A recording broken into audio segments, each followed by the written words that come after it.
Dans un quartier pauvre de la ville, il y avait deux filles que tout le monde connaissait, Mia et Ruth. Elles n'étaient jamais séparées. Quand on voyait Mia, Ruth n'était jamais loin, et quand Ruth arrivait quelque part, tout le monde savait que Mia n'allait pas tarder à arriver. Elles allaient à la même école, s'asseyaient toujours ensemble et partageaient souvent le même repas, parce que dans leur famille, il n'y avait pas toujours assez pour deux. Depuis petite, elles se faisaient une promesse simple, réussir à l'école et sortir leurs parents de la misère. Elles savaient que ce ne serait pas facile, mais elles croyaient dur comme fer que le baccalauréat serait leur porte de sortie. Pour elles, ce diplôme n'était pas juste un papier, c'était une chance de changer de vie, peut-être la seule. Le jour des résultats arriva enfin. Dès le matin, le quartier était tendu. Les jeunes parlaient peu, les parents attendaient en silence, chacun faisant semblant d'être calme alors que la peur se lisait sur tous les visages. Devant l'école, une foule s'était rassemblée bien avant l'affichage des listes. On entendait des gens murmurer. Quand deux amis passent le bac ensemble, il y en a toujours une qui réussit et l'autre qui échoue. Ces paroles faisaient peur, surtout à Mia, qui sentait son cœur battre de plus en plus vite. Quand les listes furent enfin affichées, ce fut la panique. Tout le monde se précipita. On entendait des cris, des pleurs, des élèves qui s'asseyaient dans parterre, la tête entre les mains. Mia cherchait son nom sans respirer. Elle passait les lignes rapidement, son doigt tremblait, puis soudain elle s'arrêta net. Elle venait de voir son nom. Elle leva la tête et cria de toutes ses forces. « J'ai réussi, j'ai réussi !» Elle sauta, pleura, leva les bras vers le ciel en disant « Merci mon Dieu !»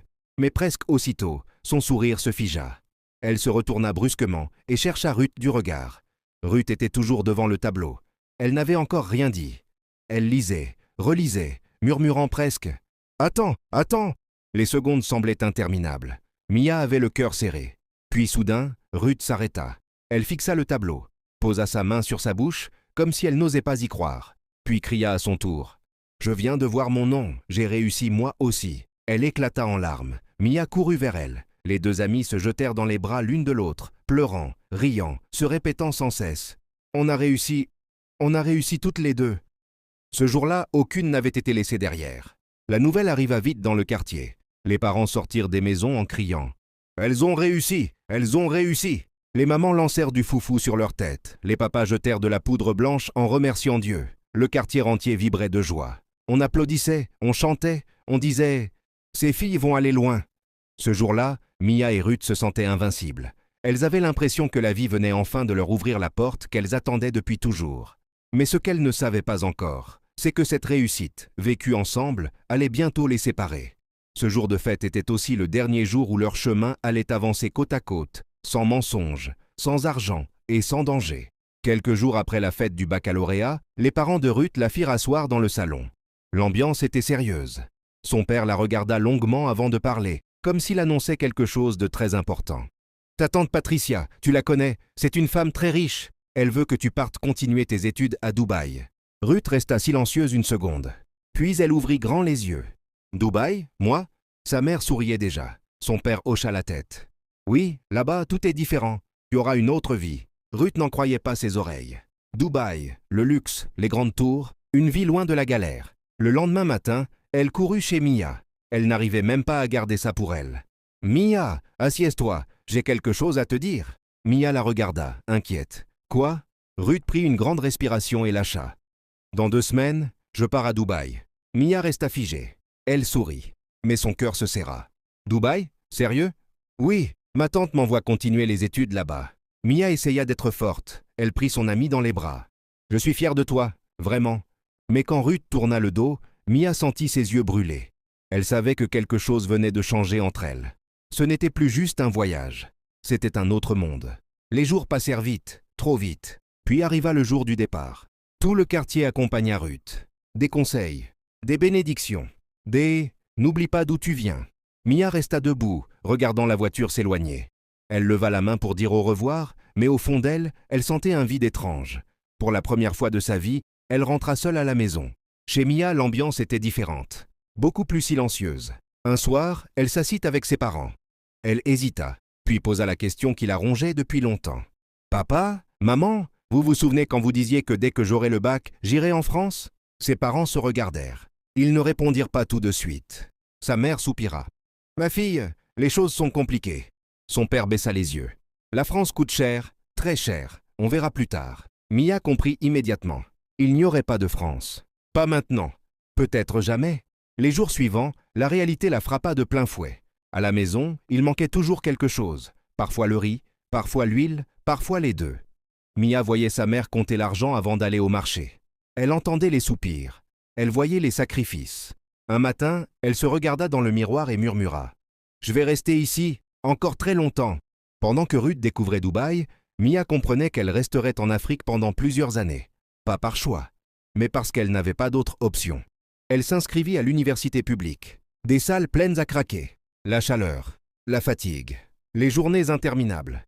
Le soir, elle pensait à Ruth, à l'avion, à la promesse d'une autre vie. Et sans le dire à personne, Mia commença à se demander une chose dangereuse. Pourquoi la chance choisit toujours les mêmes? Au début, Ruth donnait souvent des nouvelles, presque tous les jours.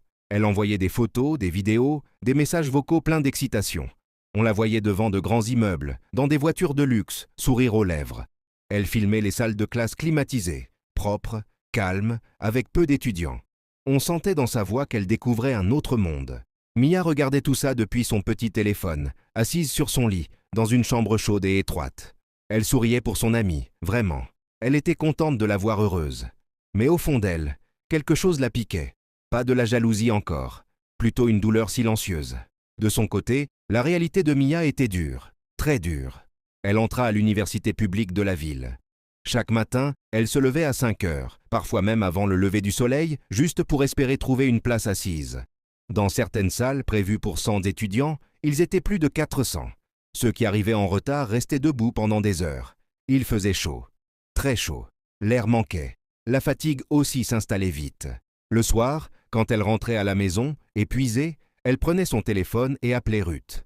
Au début, Ruth répondait toujours. « Mia, tu es fatiguée ?»« Oui, ici c'est dur, je n'arrive même pas à suivre tous les cours. » Ruth essayait de l'encourager, mais sans vraiment comprendre. « Courage, tu sais, ici à Dubaï, tout est différent.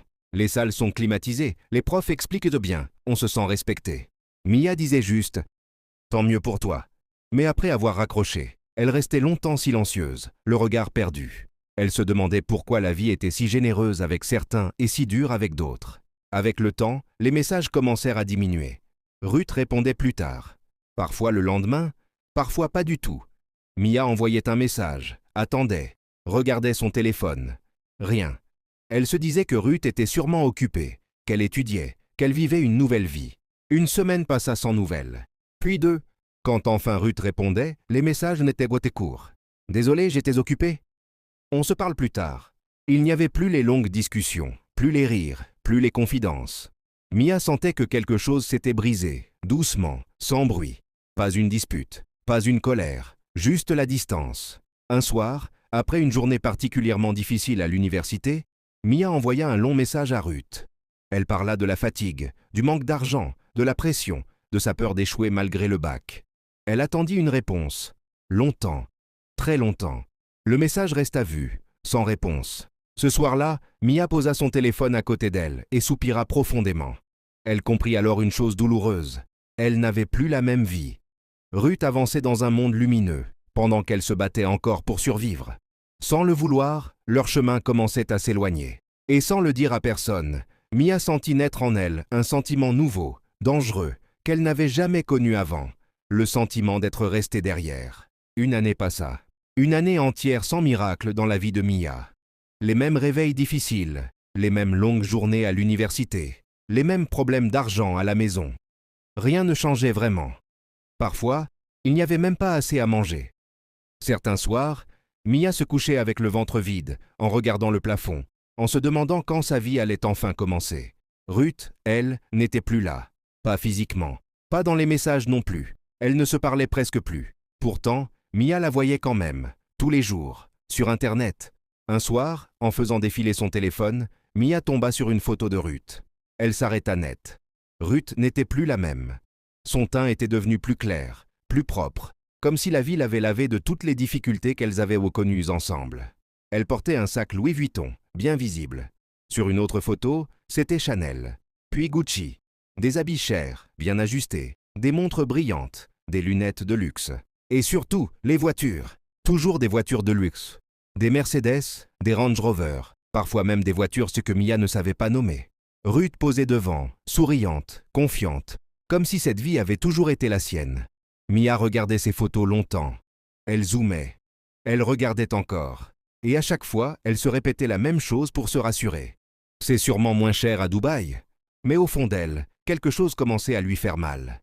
Ce n'était plus seulement de la surprise, c'était une question silencieuse qui revenait sans cesse. Comment c'est possible?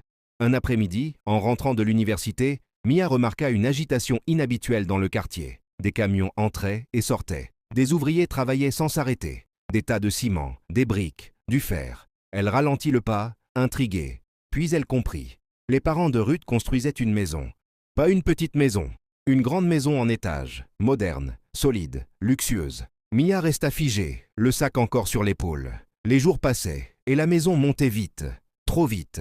Chaque semaine, un nouvel étage, un grand portail en métal, des fenêtres modernes. Les ouvriers disaient eux-mêmes que l'argent ne manquait jamais. Tout le quartier regardait, les gens murmuraient en se croisant. Comment des parents pauvres peuvent faire construire ça? Ils étaient comme nous pourtant. Et très vite, une information circula clairement dans le quartier. C'est Ruth, c'est elle qui envoie l'argent. C'est Ruth qui fait construire la maison pour ses parents. On disait même, elle a dit à ses parents de ne pas s'inquiéter, qu'elle s'occupe de tout. Cette phrase frappa Mia comme une gifle. Ruth, leur Ruth, celle avec qui elle partageait un seul repas, était maintenant en train de bâtir une maison entière pour ses parents. Une maison que Mia n'osait même pas imaginer pour les siens. Chaque jour, en passant devant le chantier, Mia sentait quelque chose se serrer en elle. Elle regardait la maison, puis rentrait chez elle, dans une maison silencieuse, fatiguée, où parfois on se demandait ce qu'on allait manger le lendemain. Un soir, ses parents l'appelèrent au salon. Le ton était sérieux. « Mia, tu parles encore avec Ruth ?»« Non, plus trop. » Son père la regarda longuement, puis dit « Tu vois la maison qu'ils construisent? C'est Ruth qui envoie l'argent. Elle est devenue riche. C'est ton amie. Tu dois l'appeler. Elle peut nous aider. » Mia baissa les yeux. Elle n'avait pas envie. Son cœur se serrait rien qu'à l'idée. Elle n'avait jamais voulu demander quoi que ce soit à Ruth. Mais ce soir-là, la faim, la fatigue et la pression eurent raison de sa fierté. Dans sa chambre, Mia resta longtemps assise, le téléphone dans la main. Elle regarda encore une fois les photos de Ruth, puis pensa à la maison en construction, au ventre vide de ses parents, aux factures jamais payées. Elle inspira profondément et appela. « Allô? C'est qui ?» La voix de Ruth était froide, distante, presque méfiante. Mia resta silencieuse une seconde, blessée, puis répondit « Sérieusement? Tu ne reconnais même plus ma voix? C'est moi, Mia? Tu n'as même plus mon numéro? »« Ah, Mia, désolé, j'ai supprimé presque tous les contacts de mon téléphone. » Cette phrase fit très mal. « Je t'appelais, je t'écrivais, tu voyais mes messages, et tu ne répondais plus. » Ruth soupira, comme si elle était fatiguée d'expliquer. « Ce n'était pas contre toi. Ma tante est très dure. Elle contrôle tout, même mon téléphone. » Mia ne lâcha pas. « Ruth, dis-moi la vérité. Tout le monde parle de toi.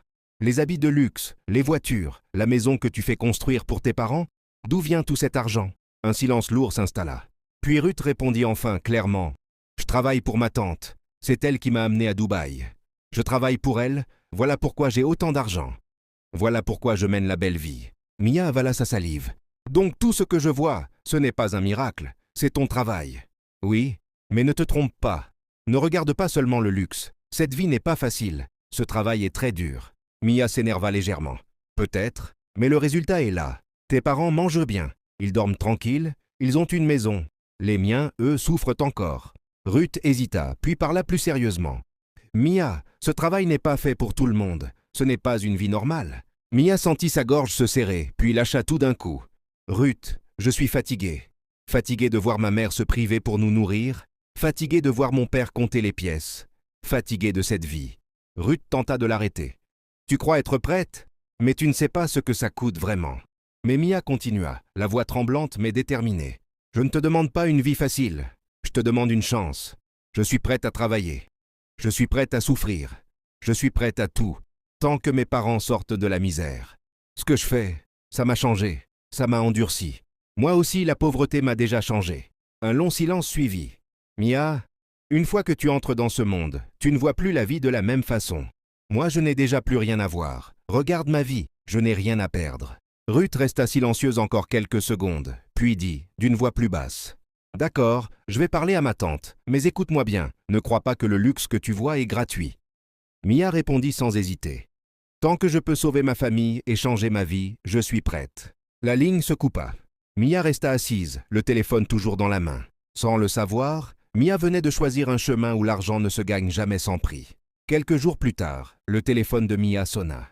C'était Ruth. Mia, ma tante a accepté. Elle va t'envoyer l'argent, le billet, le visa, tout. Mia resta silencieuse quelques secondes. Elle n'arrivait pas à y croire. Tu es sérieuse? Oui, prépare-toi, tu viens à Dubaï. Quand elle raccrocha, Mia sentit ses jambes trembler. Elle s'assit sur le lit, la tête entre les mains. Son rêve venait de prendre forme. Elle allait partir, quitter la misère, quitter les longues journées de fatigue, quitter cette vie qui lui faisait mal depuis trop longtemps. La nouvelle se répandit vite dans le quartier. Les voisins venaient puis féliciter ses parents. Certains disaient « Dieu a répondu à vos prières ». D'autres disaient « Elle aussi, elle va réussir comme Ruth ». La veille du départ, ses parents l'appelèrent au salon. L'ambiance était calme, presque solennelle. Sa mère lui prit les mains. « Ma fille, avant de partir, il faut prier ». Ils s'agenouillèrent tous les trois. Son père pria longuement. Il demanda à Dieu de protéger Mia, de l'éloigner du mal, de guider ses pas dans ce pays étranger. Sa mère pleurait doucement. « Où que tu ailles, n'oublie jamais Dieu ». Avant de se lever, son père ajouta « Travaille dur, gagne ton argent honnêtement, aide ta famille, c'est pour ça que tu pars ». Mia hocha la tête, la gorge serrée. « Je ferai tout pour vous ». Le lendemain, elle monta dans l'avion pour la première fois de sa vie. Quand l'appareil décolla, elle regarda par le hublot et murmura « C'est fini, la galère ». À l'aéroport de Dubaï, tout la choqua. La propreté, la lumière, les grandes salles brillantes. Elle avançait lentement, émerveillée, comme dans un film. Puis elle aperçut Ruth. Ruth souriait. Elle était élégante. Derrière elle, une Rolls-Royce noire l'attendait. Mia resta bouche bée. « C'est toi qui roules là-dedans » Ruth sourit. « Monte ». Mia entra dans la voiture avec des yeux d'enfant. Elle touchait les sièges, regardait le plafond, n'en revenait pas. À travers la vitre, les immeubles géants défilaient, les lumières, les routes larges, tout semblait irréel. « Qui aurait cru ? Nous deux, ici » dit Mia en riant. « La vie peut changer vite » répondit Ruth. Elle riait, elle se filmait. Elle parlait du quartier, de l'école, de leurs anciens rêves. Mia se sentait légère, libre, enfin choisie par la chance. Mais au fond, une petite voix essayait de parler. Une voix faible, presque étouffée par le bruit du luxe et de l'espoir. Mia ne l'écouta pas. Ce qu'elle ne savait pas encore, c'est que ce rêve qu'elle vivait les yeux ouverts n'était que le début d'un cauchemar qu'elle n'avait jamais imaginé. La voiture s'arrêta devant une immense villa, des murs hauts, un portail imposant, des lumières partout. Mia descendit lentement, les yeux grands ouverts. Elle n'avait jamais vu une maison comme ça, même dans les films. Elle suivit Ruth à l'intérieur, marchant sur un sol brillant, entouré de meubles luxueux, de grands miroirs, de tableaux chers. Son cœur battait fort. Dans le salon, plusieurs femmes étaient assises, très bien habillées, maquillées, élégantes. Certaines riaient doucement, d'autres regardaient leur téléphone. Et soudain, Mia sentit un choc. Elle reconnut plusieurs visages, des femmes qu'elle voyait souvent sur Instagram, toujours entourées de luxe, de voitures, de voyages. Avant qu'elle ait le temps de parler, une femme entra dans le salon, grande, bien habillée, le regard ferme. Ruth se leva immédiatement. « Tante Patricia, voici Mia. » La femme la regarda de la tête aux pieds, puis sourit légèrement. « Hey, bienvenue chez toi, Mia. » Ces mots rassurèrent Mia. Elle s'inclina presque, intimidée. « Merci beaucoup. Merci pour tout. » Patricia fit un signe de la main. « Ne sois pas stressée. Ici, tu es à la maison. Ruth va te faire découvrir Dubaï. Tu verras, la vie peut être belle. » Dès le lendemain, tout alla très vite. Ruth emmena Mia faire du shopping. Des boutiques immenses, climatisées, des vendeurs souriants. Louis Vuitton, Chanel, Gucci. Mia essayait des vêtements qu'elle n'avait vus que sur Internet. Ruth payait sans hésiter. Mia n'osait même pas regarder les prix.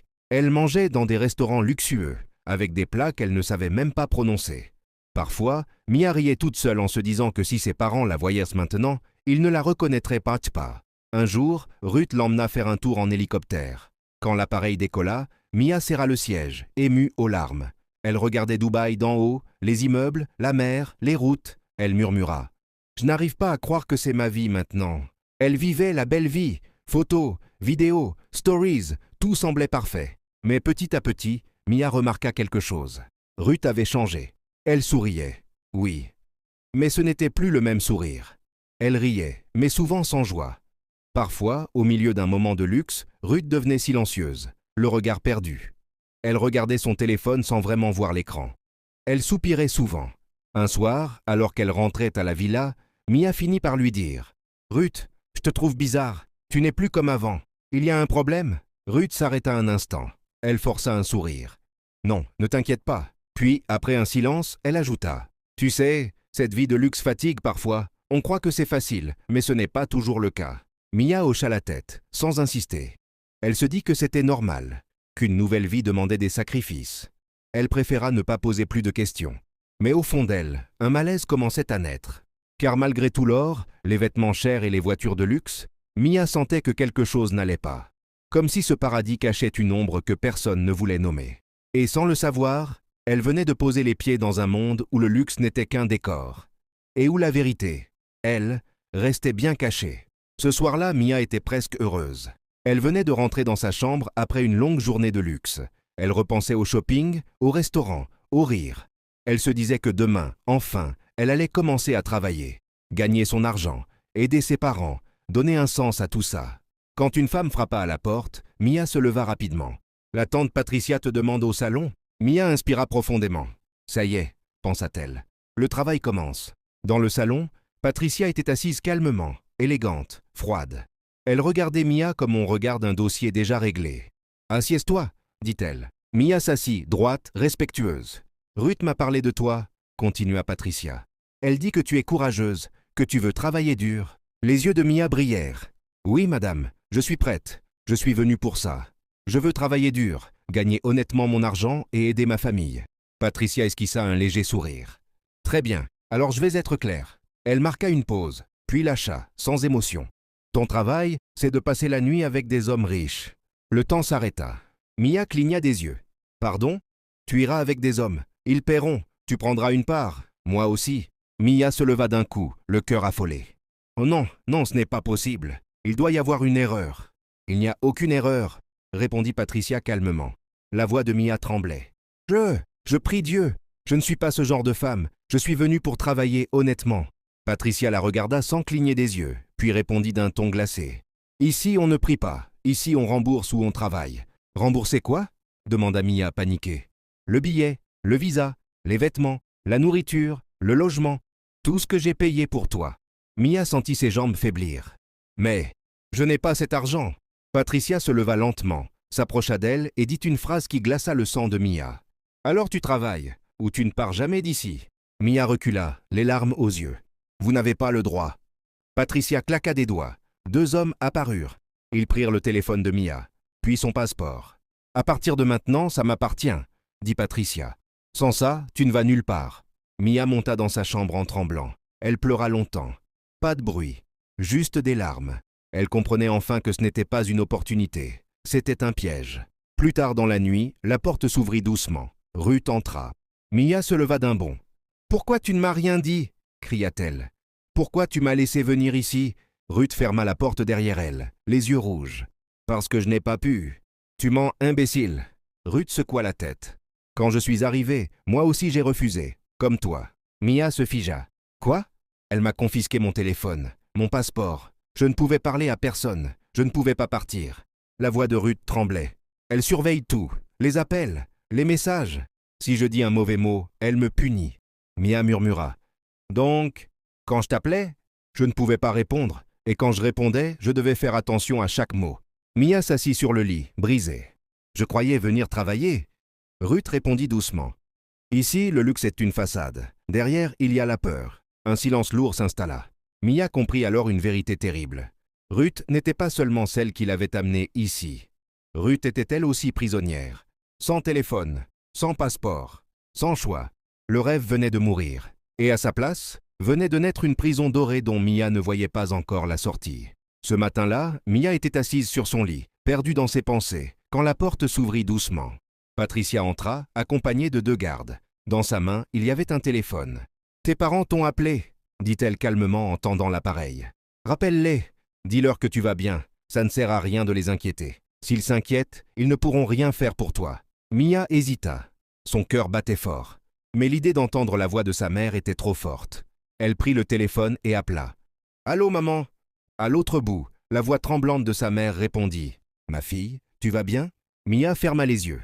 Oui, maman, je vais bien, je travaille dur, ne t'inquiète pas pour moi. Son père prit le téléphone.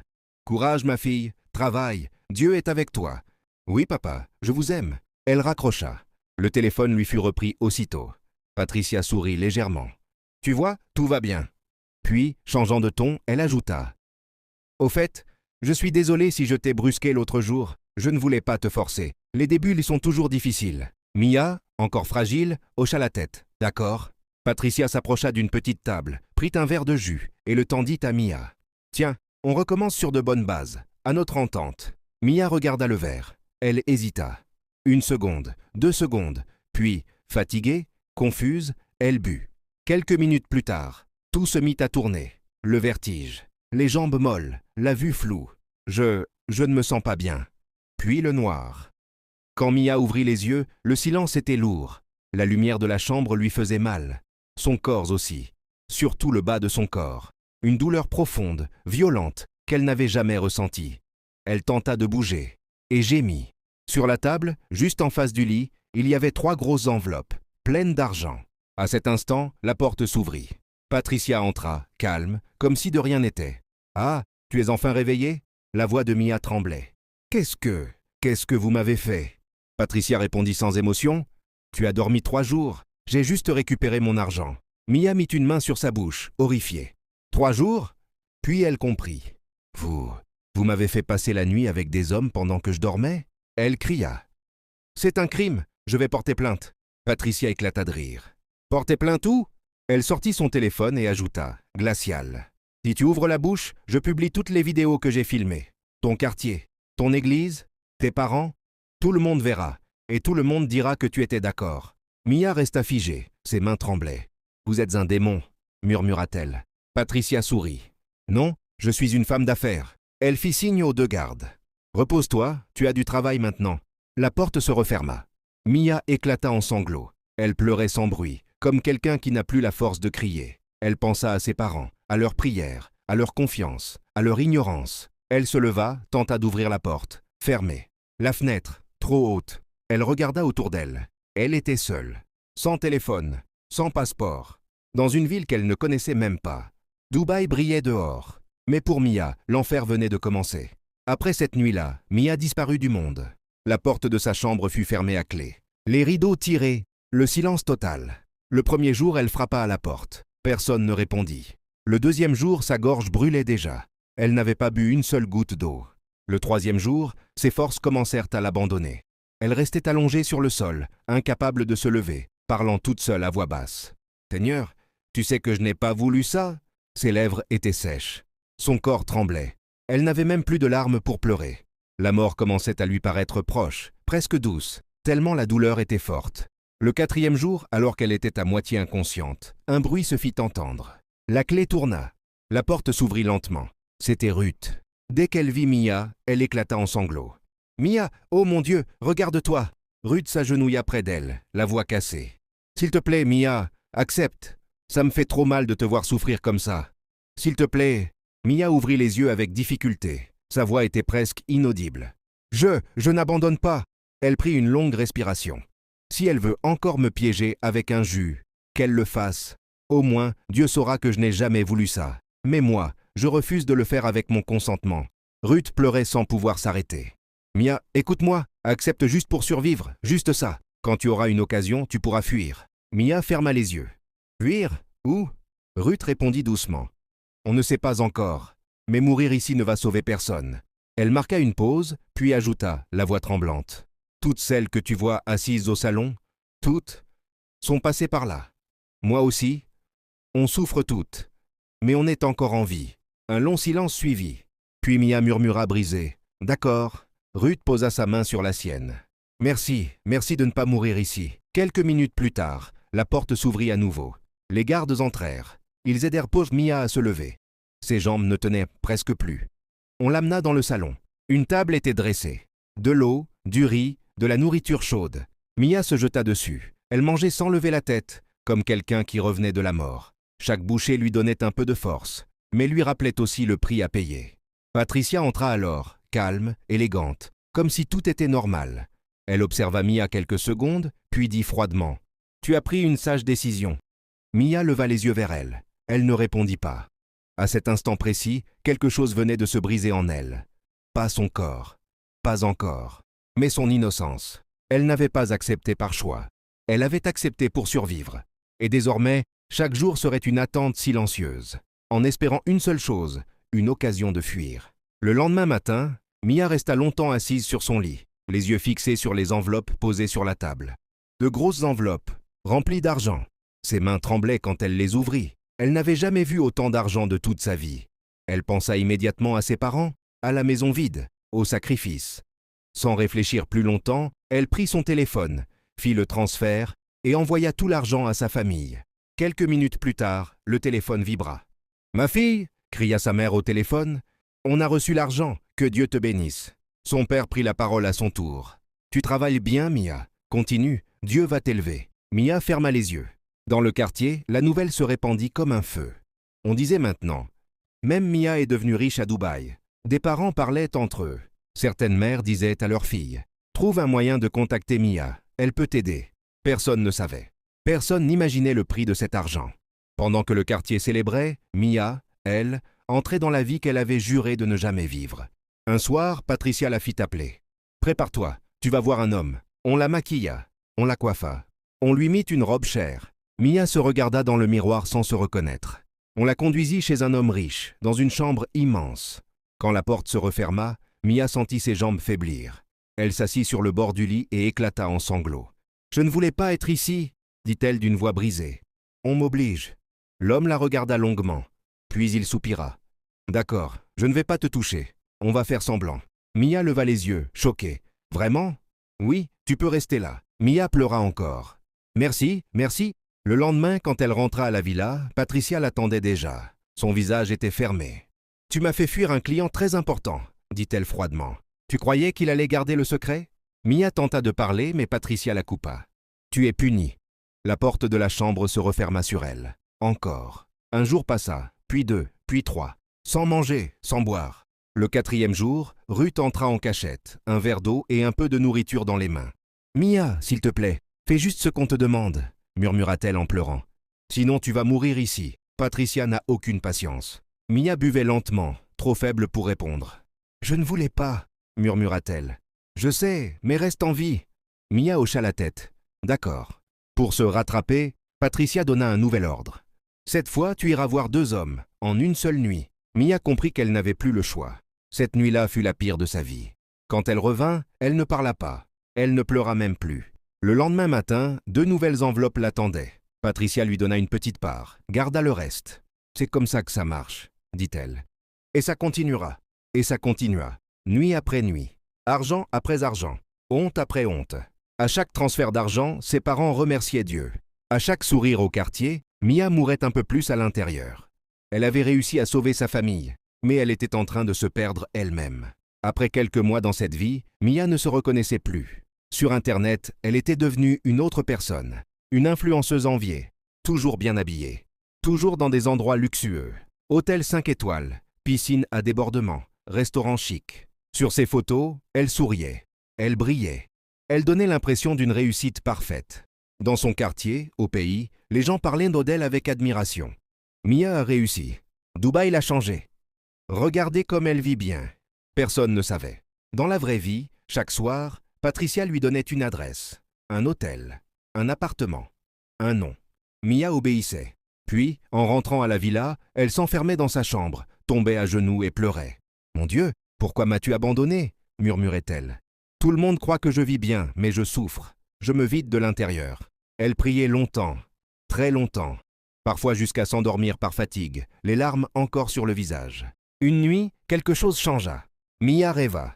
Elle se trouvait dans un jardin immense, lumineux, paisible, un endroit qu'elle n'avait jamais vu, mais où elle se sentait bien. Il n'y avait plus de peur, plus de douleur, juste une paix profonde. Un homme s'approcha d'elle. Il était calme, simple, rassurant. « Bonjour Mia, je m'appelle Fabrice. » Mia le regarda, étonnée. « Pourquoi suis-je ici ?» Il sourit légèrement. « Si tu souffres autant, ce n'est pas pour rien. Ce n'est pas seulement pour toi. C'est pour faire tomber toute une organisation qui fait souffrir des femmes. » Mia sentit son cœur battre plus fort. « Comment ? Demain, Patricia va t'envoyer dans un hôtel luxueux. Tu me rencontreras là-bas. J'ai une mission pour toi. Je te donnerai des instructions. » Avant qu'elle ne puisse poser une autre question, le jardin disparut. Mia se réveilla en sursaut, couverte de sueur. Son cœur battait à toute vitesse. Elle resta assise sur son lit, tremblante. « Seigneur, » murmura-t-elle, « si c'est toi qui m'as envoyé cet homme, aide-moi à comprendre. » Le lendemain, comme si rien n'était un hasard, Patricia l'appela. « Prépare-toi, tu vas à cette adresse. Un nouveau client. Il vient d'arriver. Prends bien soin de lui pour le fidéliser. » Le cœur de Mia s'arrêta une seconde. Fabrice. À l'hôtel, la chambre était calme, élégante. Quand la porte s'ouvrit, Mia le vit. C'était le même homme que dans son rêve, exactement le même. Il la regarda surpris. « Bonsoir. » Mia parla doucement, mais avec assurance. « Bonsoir, Fabrice. » Il fronça les sourcils. « Comment connaissez-vous mon nom ? Je vous ai vu en rêve. J'attends vos instructions. » Fabrice resta silencieux quelques secondes, choqué. « Patricia est déjà au courant de l'opération ? » « Non, » répondit Mia. « Je ne sais rien, mais je sais que vous êtes là pour une raison. » Fabrice comprit alors que quelque chose de plus grand était en train de se jouer. Il s'assit en face d'elle. « Je ne veux pas de ton corps, » dit-il calmement. « Je veux des informations sur Patricia, sur les personnes avec qui elle travaille, sur ce qui se passe dans cette maison. » Mia sentit une lueur d'espoir renaître en elle. « Dites-moi quoi faire. » Fabrice sortit un petit sac discret. « Il y a ici de petites caméras et des micros. Tu devras les cacher dans la maison, dans les pièces importantes, sans te faire repérer. » Mia prit le sac avec des mains tremblantes, mais déterminées. « D'accord, je le ferai. » Pour la première fois depuis longtemps, elle ne se sentait plus seule. Sa souffrance avait peut-être un sens. Et derrière le masque de l'influenceuse heureuse, une femme courageuse venait de décider de se battre. La chute de l'enfer venait peut-être de commencer, par l'intérieur. Ce soir-là, Mia attendit que tout soit calme dans la maison. Les gardes étaient à leur poste, Patricia enfermée dans sa chambre. Elle entra doucement dans la pièce de Ruth et referma la porte derrière elle. « Ruth, j'ai peut-être une occasion de sortir d'ici. Une vraie. » Ruth la regarda, méfiante. « Quelle occasion ? Ici, il n'y en a jamais. » Mia s'assit et parla à voix basse. Elle lui raconta tout. Le rêve. Fabrice, les caméras, les micros, l'enquête. À mesure qu'elle parlait, le visage de Ruth changeait. Elle comprenait. Donc, quelqu'un est en train de surveiller Patricia ? Oui, mais il faut des preuves solides. Sans ça, elle ne tombera jamais. Ruth réfléchit quelques secondes, puis dit avec calme : « Donne-moi des caméras et des micros. » Mia fut surprise. « Toi ? » ?»« Oui, toi c'est impossible que tu entres dans la chambre de Patricia. Moi je peux. Elle me fait confiance. » Mia hésita, puis hocha la tête. « D'accord, mais sois prudente. » Cette nuit-là, tout se mit en place. Ruth entra dans la chambre de Patricia sous prétexte de ranger. Elle cacha discrètement des micros. Une petite caméra près de la coiffeuse, une autre près du lit. Elle respirait à peine. Son cœur battait fort, mais elle continua. Mia, de son côté, s'occupa des autres pièces. Le salon, le couloir, une pièce où les femmes attendaient. Chaque geste était un risque, mais chaque caméra installée était une chance de liberté. Puis elles continuèrent à vivre normalement, à sourire, à obéir, à faire comme si de rien n'était. Les semaines passèrent. Un matin, alors que la maison était encore calme, des voitures s'arrêtèrent devant le portail. Des hommes en uniforme descendirent. Des policiers, plusieurs, déterminés. « Police, ouvrez !» Patricia sortit de sa chambre, furieuse. « Qu'est-ce que c'est que ça ?» Un officier s'avança. « Patricia Taku, vous êtes en état d'arrestation. Voici le mandat. » Les menottes claquèrent. Pour la première fois, Patricia ne riait plus. Elle cria. Elle menaça. Elle parla d'avocat. Mais rien n'y fit. Elle fut emmenée, sous les yeux des femmes qui n'osaient pas encore croire à ce qu'elles voyaient. Le procès arriva vite. Patricia prit un très bon avocat. Elle nia tout. Elle parla de complot. Mais les preuves étaient trop fortes. Les vidéos, les enregistrements, les témoignages. Tout était là, clair, précis. Certains membres de son réseau furent arrêtés. D'autres prirent la fuite. Mais l'organisation était brisée. Mia, Ruth et les autres femmes furent reconnues comme victimes, pas comme coupables. La justice ordonna que Patricia les dédommage. 150 millions pour chacune. Après 4 longues années de souffrance, Mia et Ruth prirent enfin l'avion pour rentrer chez elles. À l'aéroport, leurs parents pleuraient. Le quartier entier était là. On les accueillait comme des survivantes, comme des femmes courageuses, comme celles qui avaient fait tomber une organisation entière. On disait maintenant, ce sont elles, elles ont parlé, elles ont tenu. Mia et Ruth prirent la parole devant les jeunes, devant les parents, devant les filles. « Priez beaucoup, » dit Mia. « Et ne croyez jamais que la souffrance est inutile, » ajouta Ruth. « Même quand tu souffres, Dieu a un plan. » Leur histoire n'était pas celle du luxe. C'était celle de la vérité, de la foi et du courage. Et cette fois, elles étaient vraiment libres. Si cette histoire te touche, ce n'est pas un hasard. Mia et Ruth ne sont pas juste des personnages. Elles représentent des milliers de personnes qui, chaque jour, souffrent en silence pendant que le monde croit qu'elles vivent bien. Elles représentent cette génération qui pense que le luxe est toujours une bénédiction, sans voir le prix caché derrière certaines portes. Cette histoire nous apprend une chose essentielle. Tout ce qui brille n'est pas une solution. Parfois, de ce que tu vois sur Internet est un mensonge bien habillé. Les sourires peuvent cacher des larmes, les voitures peuvent cacher des chaînes, et l'argent peut parfois coûter plus cher que la pauvreté. Mais cette histoire nous apprend aussi quelque chose de plus fort encore. La souffrance n'est jamais inutile quand Dieu est dans l'histoire. Mia a souffert, oui, mais sa souffrance a permis de sauver d'autres femmes. Elle a tenu bon quand tout semblait fini. Et au moment où elle pensait que Dieu l'avait abandonnée, c'est là que le plan a commencé.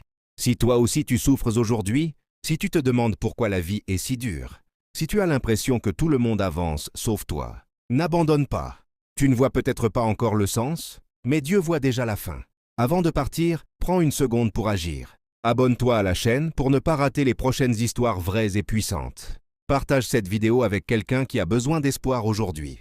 Et surtout, écris en commentaire cette phrase, même si tu n'y crois qu'un peu. Dieu a un plan pour moi. Parce que parfois, une simple phrase peut être le début d'un miracle. Merci d'avoir regardé. Et n'oublie jamais, ta vie a plus de valeur que tout l'or du monde. Si tu as aimé cette histoire, n'hésite pas à mettre un like, t'abonner à la chaîne et laisser un petit commentaire, même un simple emoji. Ça aide énormément la chaîne à se développer et ça me motive à te raconter encore plus d'histoires incroyables. Merci pour ton soutien.